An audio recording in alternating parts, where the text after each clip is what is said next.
오늘 우리가 읽어가는 이 4장의 내용에서는 사마리아 여자와 예수님과 대화한 내용을 우리에게 기록해 주고 있습니다. 이것이 우리가 읽은 1절부터 26절까지 표현이 되어 있고요.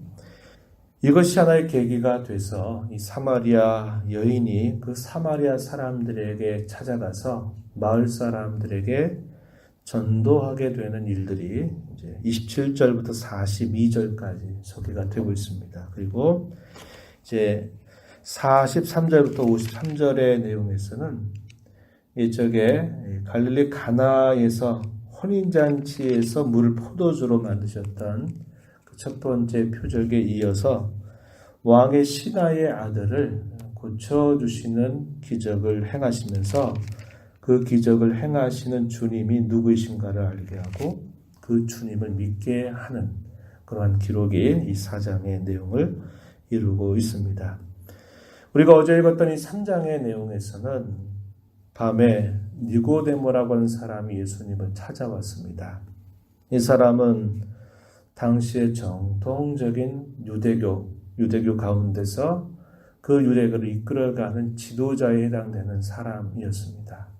그 사람이 예수님을 찾아온 것은 영생에 대한 갈망 혹은 하나님 나라에 대한 그런 갈망이 있었습니다. 그래서 밤에 조용히 예수님을 찾아온 것이죠. 우리가 오늘 읽는 이 4장에서는 예수님께서 유대 땅으로 계시다가 그의 제자들이 세례를 베푸시고 있는 중에 다시 제자들을 데리고서 이 갈릴리라고 하는 곳으로 다시 내려오시게 됩니다. 그런 과정에서 수가라고 하는 이 지역을 예수님께서 지나시게 돼요. 이 수가라고 하는 지역 주변으로는 사마리아 사람들이 거주하고 있는 땅이었습니다.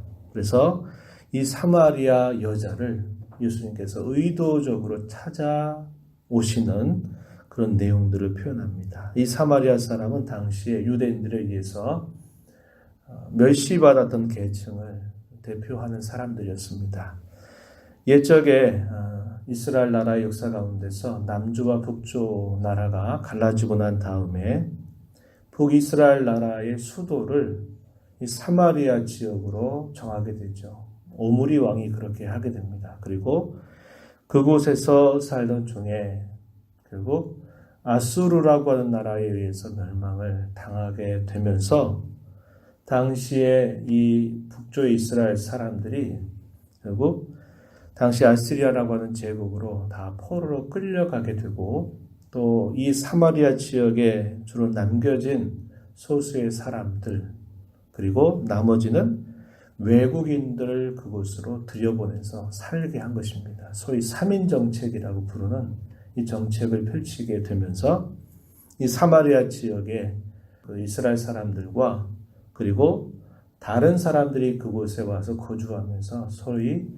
혼혈족들이 많이 나타나게 된 것입니다. 그래서 나중에 유다 나라도 패망하고 난 다음에 70년 포로 생활이 지나고 나서 그들이 이 이스라엘 땅으로 돌아왔을 때 서로 좋게 보지 않은 것입니다. 저들은 순수 이스라엘 사람들이 아니다. 그랬던 관계 때문에 역사적으로 참 오랜 시간들 동안 아주 안 좋은 관계를 가지고 있었던 겁니다. 그런데 예수님은 의도적으로 이 수가라고 하는 지역을 찾아가서 물이라고 하는 걸 통해서 주님 자신이 과연 누구인가를 이 사마리아 여인에게 알려주시게 되는 겁니다. 니고데모와 예수님과의 대화의 주제는 소위 거듭남에 관한 것입니다. 영생에 관한 것, 하나님의 나라에 관한 것이라고 말씀드릴 수 있다면 이 사마리아 여인과의 대화의 주제는 생수라고 하는 게 하나의 주제가 됩니다. 두 대화의 표현 방법은 다르지만 궁극적으로 그 대화를 통해서 우리에게 가르쳐 주는 내용은 동일합니다. 하나는 성령과 그리고 또 하나는 생명에 관계된 그런 가르침을 이 두 이야기를 통해서 우리에게 전달해 주고 있는 것입니다. 제자들이 먹을 것을 구하려고 좀 떠나 있는 중에 예수님께서 이 수가라고 하는 성에 가까이 가서 물을 기는 한 여인을 만나시게 됩니다. 그러면서 내게 좀 물을 달라라고 요청을 하게 됩니다. 당시에 이 사마리아 여인은 이 유대인들과의 관계가 좋지 않기 때문에 왜 유대인 당시 나에게 물을 달라고 하십니까? 이렇게 이야기를 하죠. 예수님께서 말씀하십니다. 그때 내가 만일 하나님의 선물 그리고 내게 물을 좀 달라 하는 이가 누구인 줄 내가 알게 된다면 안다면 네가 그에게 구하였을 것이고 그가 생수를 내게 주었을 것이다. 이렇게 답변을 하십니다. 그러니까 이 여자가 묻죠. 그 생수를 도대체 어디에서 구할 수 있습니까? 그만 구할 수 있다면 참 좋겠습니다. 이렇게 말하면서 자신들은 아주 오래전부터 야곱이 옛적에 팠던 이 우물을 중심으로 우리는 이제까지 오랜 세월 동안 살아왔습니다. 이렇게 이야기를 합니다. 그때 주님께서 좀 더 본질적인 말씀을 하셔요. 본문 13절 가서 한번 보세요. 이 물을 마시는 자마다 다시 목마르겠지만 내가 주는 물을 마시는 자는 영원히 목마르지 아니할 것이다. 왜냐? 내가 주는 물은 그 속에서 영생하도록 솟아나는 샘물이 될 것이기 때문이다. 이렇게 예수님께서 말씀을 하시게 됩니다. 이 말을 들은 여인은 그 물을 좀 달라고 또 한번 간청을 하게 되죠. 그러자 예수님께서 어떤 말씀하십니까? 너의 남편을 불러와라. 이렇게 예수님께서 말씀을 하셔요. 이미 남편 5이 있었고 지금 있는 남편조차도 사실상 남편이 아닌 그야말로 삶이 여러 가지로 피폐한 삶을 살고 있는 것을 아시는 주님은 그에게 남편을 데리고 와라. 이렇게 말씀을 하시게 됩니다. 깜짝 놀랐을 것입니다. 처음 만나서 대화하고 있는 한 유대인이 자기의 깊은 속사정들, 자기 삶의 아픔, 또 자기 삶의 여러 부족함들 이런 것들을 다 꿰뚫어 보는 걸 보니까 이 여인은 뭐라고 말하냐면 당신은 선지자이시군요. 이렇게 답변을 하게 되죠. 그러면서 대화의 주제가 조금 한번 바뀌어갑니다. 어떤 주제냐면 예배에 관계된 주제를 이 여인이 물어보는 겁니다. 왜요? 선지자이기 때문에 궁금해 왔던 것들을 한번 물어본 것이죠. 그래서 예배에 관한 이야기를 하는데 당시에 이 사마리아인들은 그리심산 여기에다가 그들이 예배처를 마련하고 예배를 해왔던 것입니다. 그러나 유대인들은 중앙성소 예루살렘에 있는 그 성전을 중심으로 해서 예배하고 있다는 거죠. 그런 면에서 이런 차이가 있다는 것을 이 여인이 예수님께 말씀을 드립니다. 그러자 예수님께서 또다시 말씀하시기를 그리심산이나 예루살렘에서 예배할 것이 아니라 아버지께 참으로 예배할 때가 올 것이다. 이쪽에는 장소에 대단히 국한돼서 그 장소를 중심으로 하나님을 만나고 예배하지만 이제 앞으로는 그렇지 않을 것이다. 장소가 중요하지 않다는 겁니다. 어떻게 예배하느냐가 중요한데 그 예배의 방식은 영과 진리 안에서 예배하는 데 있다. 이렇게 이야기합니다.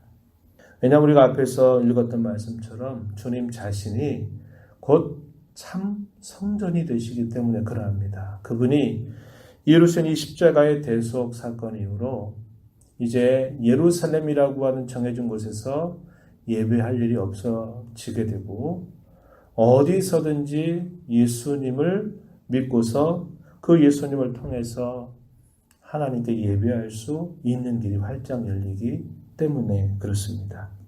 그러면서 아버지께 참으로 예배하는 자들은 영과 진리로 예배할 때가 오는데 곧 이때다. 이건 예수님께서 오신 그 목적을 이루시는 일과 관계되고 있다는 것을 알려주시는 것입니다.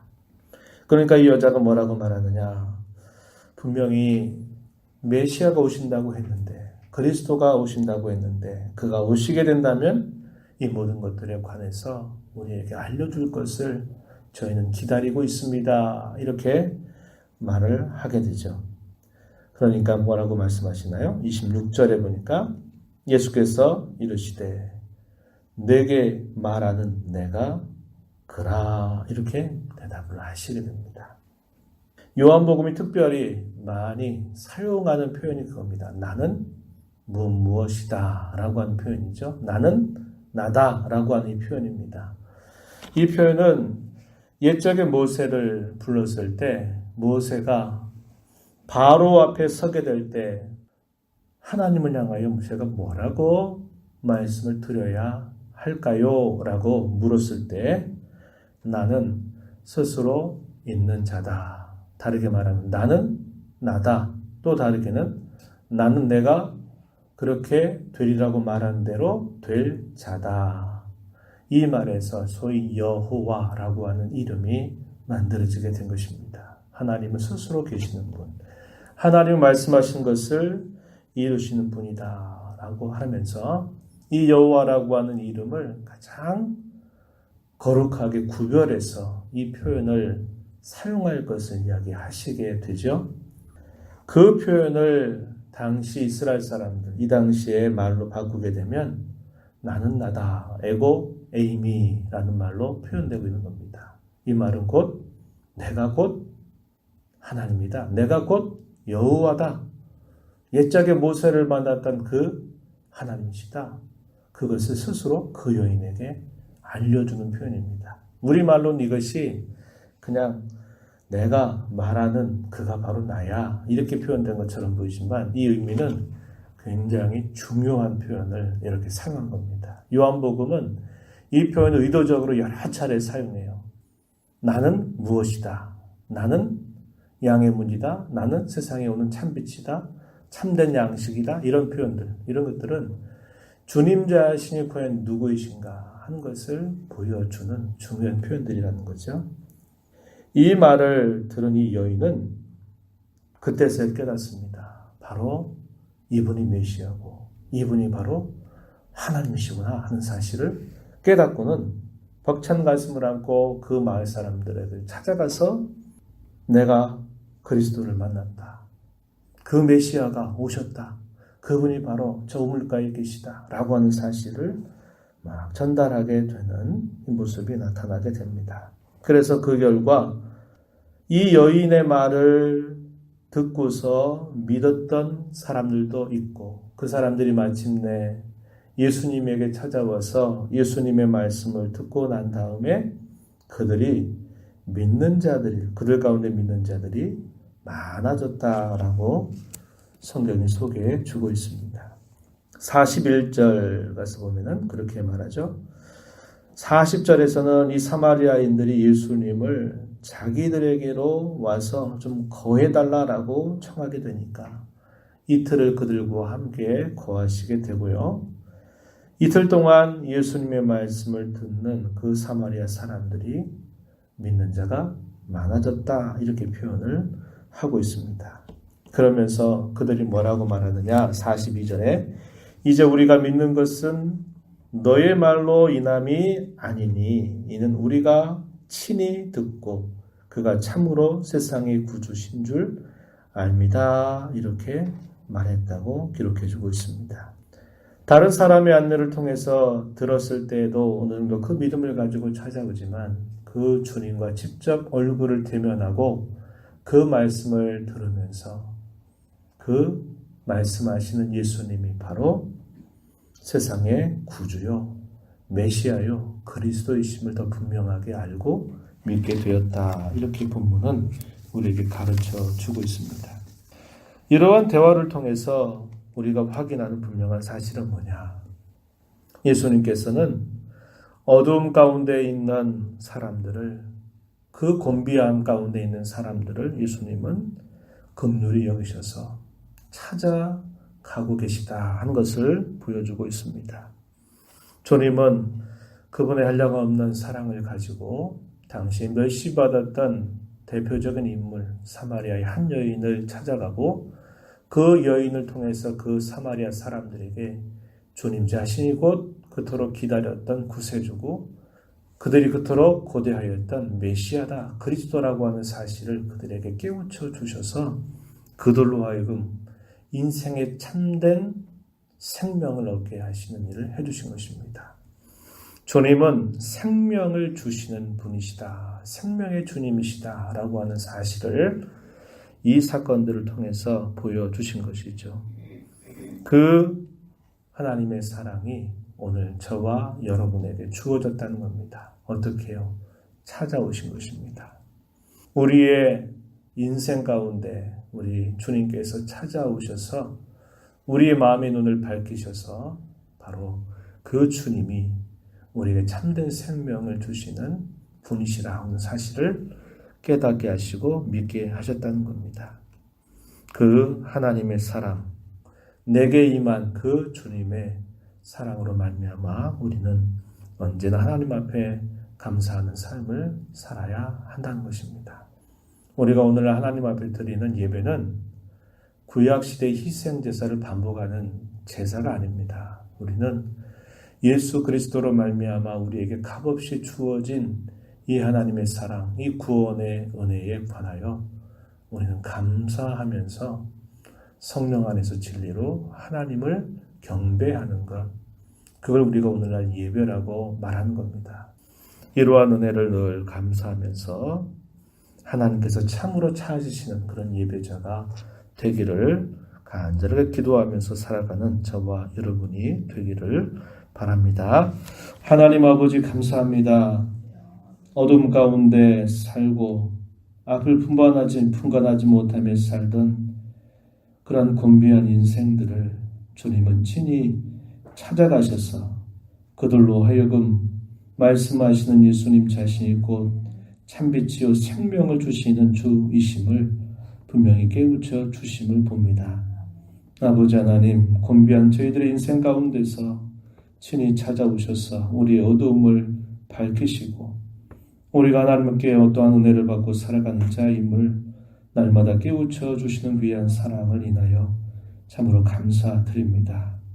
저희들의 삶에 이런저런 일들을 만날 때일지라도 저희들에게 베풀어 주신 이 큰 구원으로 말미암아 날마다 감격하고 감사하고 기뻐하는 삶을 살게 하여 주시옵소서.